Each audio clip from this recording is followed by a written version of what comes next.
म्हणजे मतदानाचा हक्क हा सगळ्यांनी बजावला पाहिजे। आता प्रशासन एवढं जनजागृती करते मतदानाबद्दल आणि मतदानाच्या वेळा पण चांगल्या आता करून दिल्या आहेत। त्याचबरोबर मतदानासाठी सोयी करून दिलेल्या आहेत आणि मग अशा पद्धतीने आपण जर मतदानापासून म्हणजे काय कंटाळा करून म्हणा काही म्हणा, कारण दुसरं काहीच कारण असू शकत नाही मतदान न होण्याचं। आजारी एखादा व्यक्ती असला तर समजू शकतो आपण, पण इतर लोकांनी मतदानाचा हक्क बजवावा ही माझी परत एकदा विनंती आहे।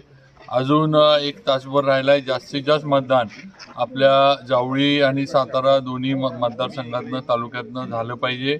त्यासाठी सर्व मतदारांनी बाहेर पडावं, मतदान करा। शेवटी नंतर आपल्याला मग तक्रारी करायचा अधिकार काय राहत नाही।